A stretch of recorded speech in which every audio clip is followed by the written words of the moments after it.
Thanks, Sure. David. Thanks, Bob. So my name is David Kessler. I'm a portfolio manager with Robotti. And the example that I'd like to take you through is one that's worked out very well for us. And we continue to believe will have meaningful returns going forward. So Builders FirstSource is the largest domestic supplier of building products to professional home builders. Now, it's ironic because if you ask most experienced investors where you should look to find great stock ideas, a very common answer will be where everyone else isn't looking. But in practice, very few actually look there.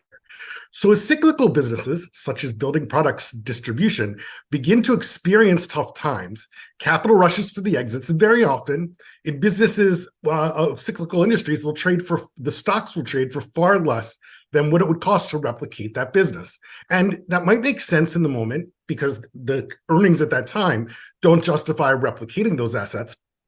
But many cyclical businesses, such as home building, are essential and are clearly going to rebound, often to previous levels, if not grow from that point. So they're businesses you would want to replicate at some point because they will be able to generate more cash than with the value of their assets, or at least the best of the survivors will. And I want to make that's a critical point, is that you really need the experience to be able to pick out the best of those survivors. So here at Robotti, we have a group of 14 investment professionals, and we all share a common passion for investing, and particularly for uncovering hidden bargains. Now, each of us is drawn to different industries, different situations. We all have different experiences to draw from, but we're all in search of the same thing.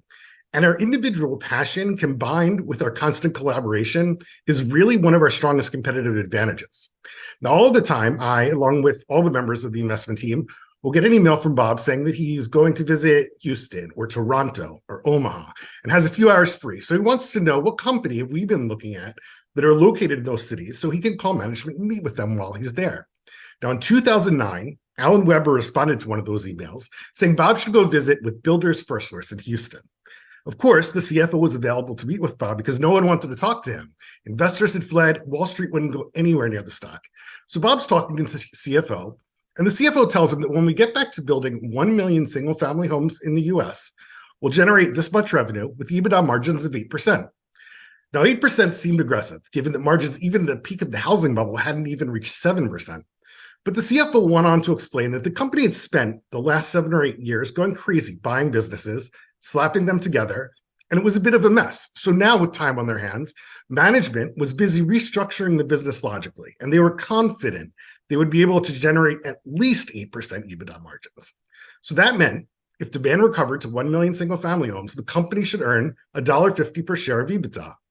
Now, of course, by 2009, the home building business had been decimated.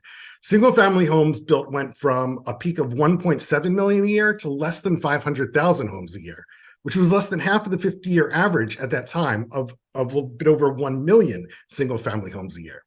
But during those 50 years, both the population and the number of households in the US had doubled. So to think the industry could get back to at least 1 million homes wasn't a heroic prediction. Now, since this is a distribution business, which isn't at all capital intensive, EBITDA isn't really the misleading metric it could be in some other businesses.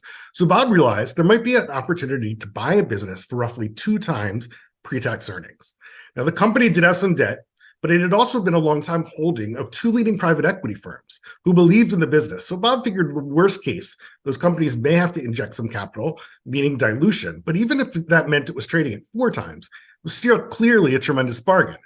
So we got to work analyzing the industry, learning all we could about its competitive landscape. And we learned one of its competitors was the Boise Cascade distributor, BMC, which was coming out of bankruptcy. The company had restructured, lowered costs dramatically, and though it did have some debt, it was going to receive an $80 million tax refund within 6 months that would allow them to pay off all their debt.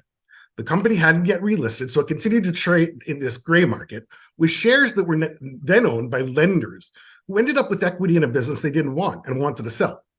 So Bob took this information and went to talk to the company. And the company wanted someone like Bob to invest, someone who believed in the business and allowed management to keep their jobs. So we went around to the banks who held equity and ended up buying a 22% stake. We bought it from them at a price that was substantially discounted because the stock had never relisted. So as a significant shareholder, Bob ended up joining the board. And that was very important. It was instrumental in allowing us to learn the business, learn what the company was doing and how they were doing things, and understand the entire opportunity set. It also gave us tremendous insight into the business of the industry. And significant opportunities came from that, but not without more pain. Now, it's interesting. It may even sound counterintuitive, but we actually want the pain sometimes to stay for longer periods of time. Because in general, the longer an industry is depressed, the more time there is for the cathartic process Bob mentioned to take place, meaning more consolidation, fewer competitors, more time for additional supply, and the larger the opportunity set for the well-run survivors to grow their earnings power in these downturns. So after initially buying shares of builders at $3.40 in May of 2009, we doubled down in 2011 at $1.70.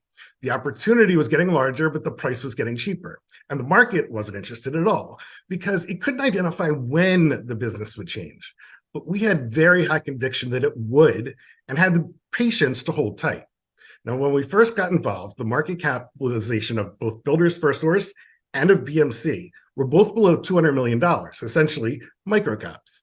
In the summer of 2020, Builders FirstSource and BMC announced they would merge. And today, the stock, which is a combination of what were once the four largest distributors, sells for roughly $135 a share and has a total market capitalization of over $16 billion. Not a microcap anymore. And the story isn't over yet. The dynamics of the business have changed dramatically. And we can see that from 2022 EBITDA margins of not just 8%, but 19%. And we estimate on a normalized basis are roughly 15%.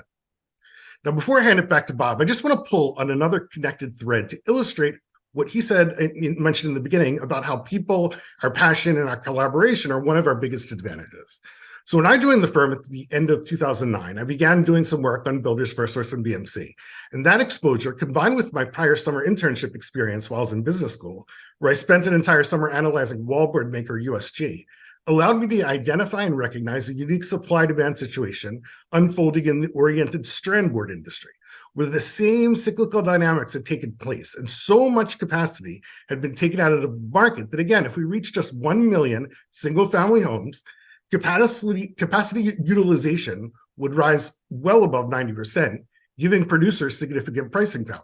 And if we got back to 1.2 million, there might even not be enough supply to satisfy all of the demand, meaning prices would spike, something no one was pricing into the stock.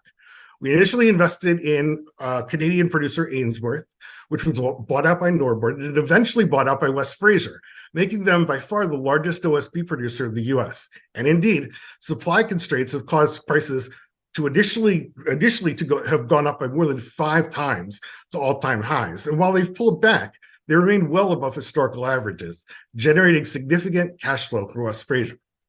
With that, I'll turn it back to Bob.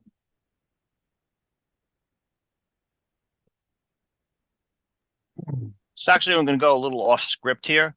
So because it's one of the things that really differentiates us, right? When it comes to value investing, long ago, I worked for Mario Gabelli. And right, I think Mario pretty much was one of the people at the advent of the use of the phrase value with catalyst, right? You don't want to own a value stock if there wasn't some event that was going to cause that the difference between price to value to dissipate. We don't invest, obviously, when we invest in a Builders FirstSource, we didn't see what the catalyst was. There was no catalyst. But we were willing to take that long-dated opportunity, critical in that process, because we bought those businesses for far less than what it would cost. So we'd argue that we weren't buying $1 for 50 cents. We were probably buying $1 for 10, 15 cents. But an important component to doing that, to being in those things and not being concerned about being too early, is the ability also to not take a profit, the idea that it doesn't hurt to take a profit is absolutely wrong. When you have something you bought as cheaply as we buy these businesses and has a long dated opportunity to take advantage of the opportunity set. So, because I do recall in 2015, right? So David said we bought it at 340 and 9, we bought it more at $1.70 and 11. So in 2015, the stock got to $11, $12 a share. They did an underwriting at $10. So therefore, yes, you would have made a lot of money if you had sold the stock. The fact of the matter, as David pointed out today, the stock trades for $135 a share. So it was only at the beginning of the manifestation stage of the recovery in that business. There was a long-dated opportunity, given how these companies had change their position in the marketplace and the eventual consolidation of it, which is something that was in the works, having been on the board of BMC, having spoken to the management of Builders First Source, that was something that was going to happen. There clearly was the logic and the motivation on the part of the owners to put those businesses together. So part of it is being able to stay in these businesses, not take a profit, not do some of those things, but really be able to fully capture the benefit, and also to not be stuck in a box, right? So we're not a small cap investor or a large cap investor, and therefore if a small cap investor does well and the company becomes tremendously a stronger, better business, to sell it because it's in the wrong market cap. So therefore we kind of break those rules. We do what's thoughtful and intelligent, not following some rule, and also clearly, many cases, investing in businesses with extremely long dated opportunities at extremely modest prices.